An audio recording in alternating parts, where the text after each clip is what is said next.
آج بھی ہمارے معاشرے میں نشے کی بیماری کو برائی یا کردار کی خرابی یا مریض کے کرنے یا نہ کرنے کا کام سمجھا جاتا ہے۔ مریض کے لواحقین کو لگتا ہے کہ یہ ایک مسئلہ ہے اور جس مسئلے کا حل جو ہے وہ مریض کے ہاتھ میں ہے، جس کی وجہ سے فیملی مریض کو کبھی خوش کر کے کبھی ان کی ڈیمانڈز کو پوری کر کے ٹھیک کرنے کی کوشش کرتی ہے، یا پھر دوسری طرف ان پر سختیاں کر کے انہیں برا بھلا کہہ کے انہیں نیچا دکھا کر ٹھیک کرنے کی کوشش کرتے ہیں۔ فیملی کی جو انٹینشن ہوتی ہے وہ یہی ہوتی ہے کہ یہ عمل کر کے وہ ان کو ٹھیک کر لیں گے یا ان کو نشے سے دور کر لیں گے۔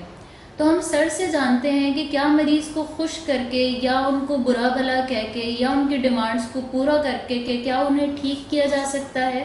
مریض کو خوش کر کے یا اس کے ساتھ بدتمیزی کر کے یا اس کو نیچا دکھا کے اسے اس بیماری میں رہنے میں تو مدد کی جا سکتی ہے،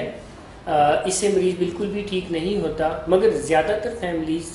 سے ہم ایسا سنتے ہیں اور انہیں ہم ایسا کرتے ہوئے دیکھتے ہیں کہ جب انہیں پتہ چلتا ہے کہ ان کا پیارا نشے کی بیماری کا شکار ہو گیا ہے تو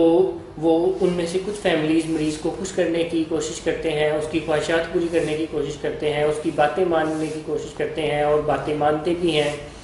اور ان کو لگتا ہے کہ ہم ایسا کریں گے تو یہ ٹھیک ہو جائے گا۔ اور کچھ فیملیز سختیاں کر کے بدتمیزی کر کے اس کو نیچا دکھا کے اس کو دھمکیاں دے کے برا بھلا کہہ کر اسے ٹھیک کرنے کی کوشش کرتے ہیں۔ ایکچولی اس کے پیچھے جو ان کا عقیدہ ہوتا ہے وہ یہ ہوتا ہے کہ ان کو لگتا ہے کہ ہمارا جو پیارا ہے اور وہ جس مسئلے کا شکار ہے اس کا حل ہمارے پیارے کے پاس ہے، اور اگر ہم اس کو ڈرائے دھمکائیں گے یا ہم اس کی ڈیمانڈز پوری کریں گے تو وہ اپنے اس مسئلے کو حل کر لے گا۔ بٹ ریئلٹی میں یہ بات ایسے ہے کہ یہ جو نشے کی بیماری ہے یہ ایک دماغی بیماری ہے۔ آسان لفظوں میں اگر میں کہوں تو اس پیارے کا دماغ خراب ہو جاتا ہے اور کچھ ٹیسٹ کے ذریعے سے اس چیز کو ویریفائی بھی کیا جا سکتا ہے، جیسے کہ اسپیکٹ اسکین سے یہ ویریفائی ہو جاتا ہے کہ جو ایک نشہ کرنے والا دماغ ہوتا ہے اس کے دماغ میں کچھ خرابیاں ہوتی ہیں، جس کی وجہ سے وہ اس طرح سے نہیں سوچ رہا ہوتا، وہ اس طرح سے صحیح اور غلط میں، اچھے اور برے میں، دوست اور دشمن میں تمیز نہیں کر پا رہا ہوتا جیسے کہ ایک نارمل ہیومن بینگ کرتا ہے۔ تو جب ایک شخص دماغی بیماری کا شکار ہے تو کیسے اس کو آپ خوش کر کے اسے فائدہ دے سکتے ہیں یا اس کے اوپر سختیاں کر کے آپ اسے فائدہ دے سکتے ہیں؟